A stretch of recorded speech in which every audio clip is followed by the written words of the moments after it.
A proverb a day makes the folly go away. Proverbs 12:1.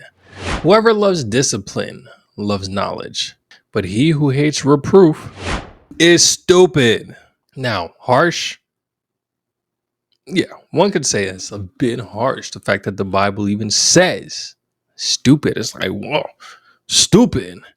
How could the Bible, the ever-loving Bible, the kind and gentle Bible, say words like stupid? Well, when you do things that aren't the brightest and you do them repeatedly, then we have the word stupid for it. So it just is what it is. And back then you were either stupid or you were foolish.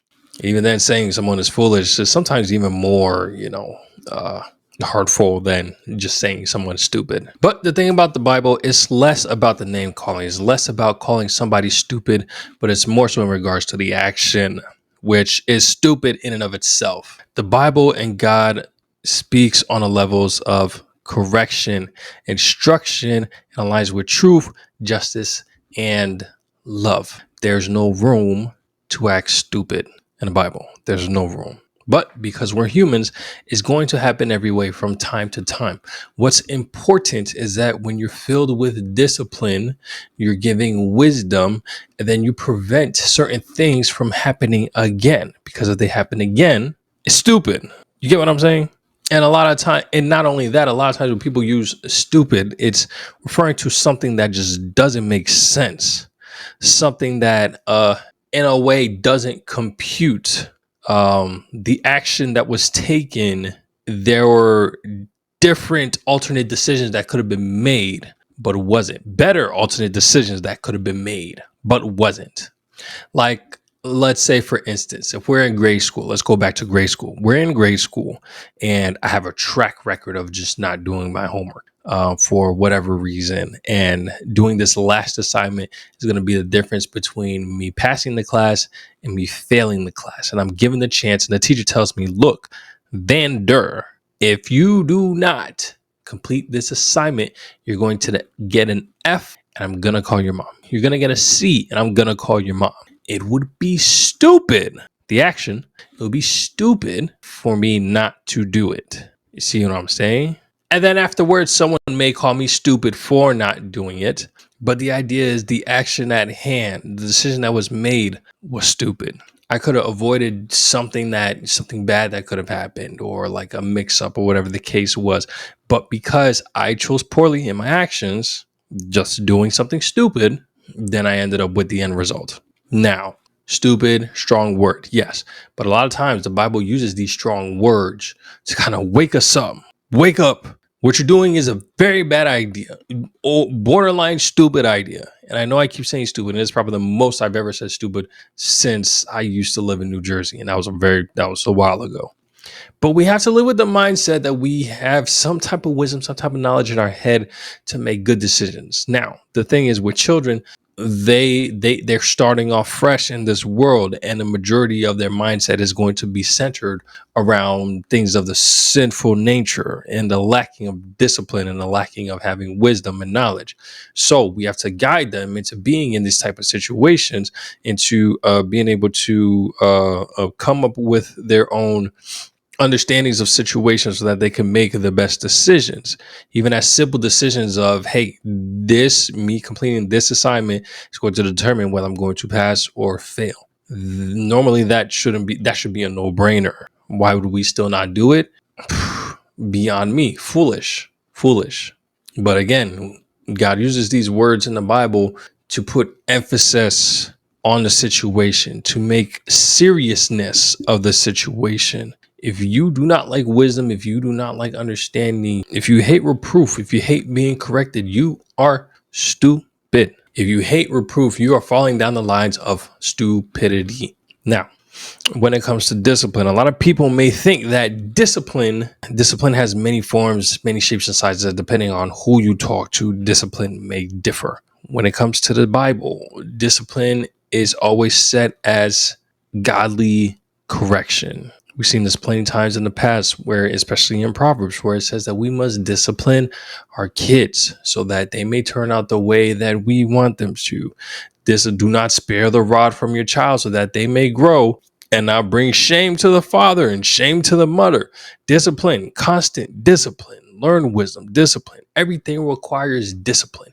If you're going to learn something, if you're going to even becoming professionals, just becoming a professional in something requires a level of discipline. So there's a wide spectrum of what we say is discipline. Now, scripture does not endorse abusive type of discipline by no means. Discipline supposed to be a godly correction, because we're going to make mistakes. In order to get better, you have to make mistakes. In order to get better, there has to be some form of failure. So there's the discipline so that you can become better, so that you can learn, so that you can grow. But it's never going, discipline should not come in an ungodly form. And unfortunate for a lot of people, especially for me growing up, there were some disciplines that were definitely ungodly. Even when it says do not spare the rod, there are times where people, they they kind of heavy on the rod. And it affects the child later on. So it's like, where is that safe middle ground? Well, I think there's definitely a safe middle ground when it comes to disciplining your kids. It should never be a point of them being fearful of you, just your presence, and there's fear. There's never no sense of safety. That's not what discipline is. Discipline should just be a matter of correction and an understanding of certain situations. There can still be love in discipline. People call me a disciplinarian all the time, and I discipline kids I have, relatives all the time. Yet they still love me, even when it comes to my wife. I was talking to my wife's coworkers not too long ago, and we were telling them that, my little girl, she's always on me, always on my hip, and they thought that my wife was a disciplinarian, and I was like, no, I am. I actually am the disciplinarian, yet she still will come to me after being disciplined. There's a way that you have to discipline your kids, but it has to be a level of understanding, and it has to be a way that is fair and just and for correction, not you disciplining off of your own emotions, because that's abuse. And the crazy thing is, I can feel that rage in some situations when I'm disciplining, and I have to keep that under control, because I know how that feels like when that rage is exerted on you. And I do not want that to happen, nor is that in the Bible, to use discipline as a means for you to express your emotions. Now, a lot of people may say that correction comes on the person. Just because one can reject someone's correction doesn't necessarily make them foolish. And yes, people can misuse reproof. And what I mean by that is, it can easily be a situation where somebody thinks that they're correcting somebody, and their correction themselves may be incorrect. But the level of wisdom that comes into play is how we're going to respond. The idea when we come into this situation is less so for you to try and combat the person, but more so to be able to sit, to listen, and even weigh in some information that you may have that may be able to help correct whatever it is that may be incorrect. This is where wisdom comes into play. And this is how you know you're wise, is when you can have enough discretion to identify when somebody's trying to give you reproof, and then there's some flaws in their methods. And you can then internalize what it is that they have going on, why they may think that this is the case, and be able to put in give some input. Or if you don't give some input, at least now you have a better understanding of that person. Not every confrontation that you come across, or everything that, somebody says when they come to you, has to have a response from you. I do this all the time. A lot of times I just sit and listen, and people just think I'm just there. And in some cases I am, but in other cases, I'm more so there to kind of just sit and listen and see their mindset, see how they came up with the details, the information, or the reproof that they may be trying to give me.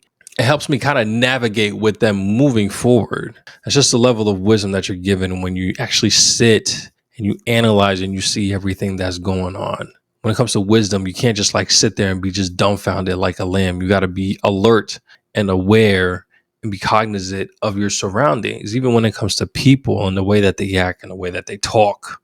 So there's definitely going to be times where you can reject somebody's reproof. The thing of the verse is you can't be rejecting all reproof. You can't just be, disregarding everything that everybody say. And I know people that's like that.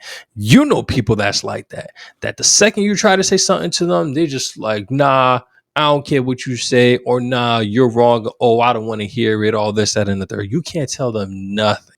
This is a fool. This is somebody that's walking down the path of stupid. And this also leads it to somebody that thinks too highly of themselves for correction. There is never a place where somebody is smart enough to where they cannot be corrected. And not only that, there's never a place where somebody can get correction on their own, where they will learn on their own. How are you going to learn on your own? We learn from each other. We learn from things that are around us. A lot of times we hear people that say this, yet they continue to make the same bad choices. And it's always so weird when that happens. I'm the one that hates saying I told you so. I hate being right because every time I'm right, it's always about something that's not good. And that's because of my perception. That's because of my discipline in evaluating situations. And that's because of my discernment when situations come about, and just being able to have a foresight on how things may play out in certain situations. And it always ends up with people's stupid decisions. So with that being said, when I come up with, these kind of hypothetical situations of the results of people's stupidity, I always end up being correct because humans are humans. And based on the person, I kind of have an idea of how they're going to go about certain situations.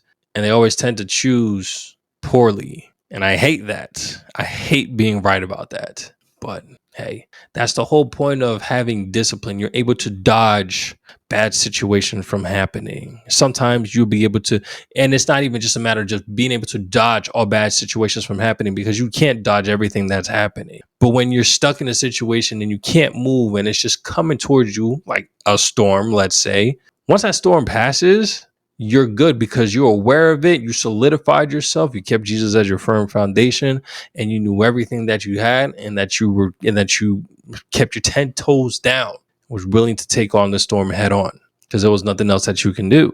That's also a part of wisdom. But when people want to say, I can learn things on my own, we need people in order to learn. You're not going to just learn things on your own. There's going to be so much that you're missing out, and so much learning that you can have that you won't, because you try to do things on your own.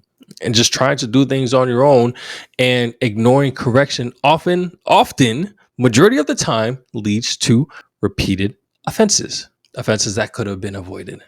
And I keep track of all those because I stay away from all the situations. We got to get wisdom, y'all. We just got to get wisdom. We got to be willing to learn. We got to be willing to learn from people. Even if sometimes you feel like you're about to receive information that you already know, who knows? You may be surprised and get something that you didn't know.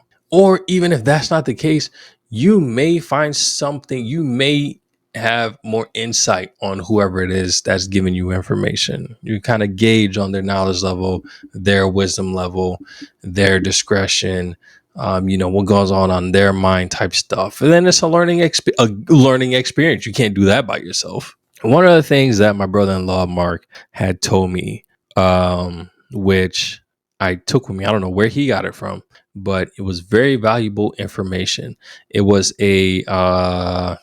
he had just came back from a seminar at the church, and it was like a 6-hour long seminar. And the thing that he told me, which kind of changed my perspective when it came to getting information, because getting information requires time. You have to put in time in order to gain that information. What he said was, if you're going to sit somewhere for hours, even if you don't want to be there and you just happen to be there, you might as well learn something, because that is 6 hours you're not going to get back.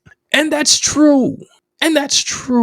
That's why we need to make the most of every single option that we have. Even if you're caught in a situation that you don't want to be in, or a situation that may be slightly annoying or of slight hindrance, take in whatever information that you can get and use it how you may. Just know that you're now slightly smarter in the situation, or just more aware of a situation, a person, or just something. You're just coming out of it knowing more of something. I try to remember it. So here's a question I just want to pose to everybody. When was the last time that you accepted invitation and humility and being corrected over being defensive? Y'all let me know in the comment section, which I think I'm gonna catch you on the next one. Take it easy. Peace.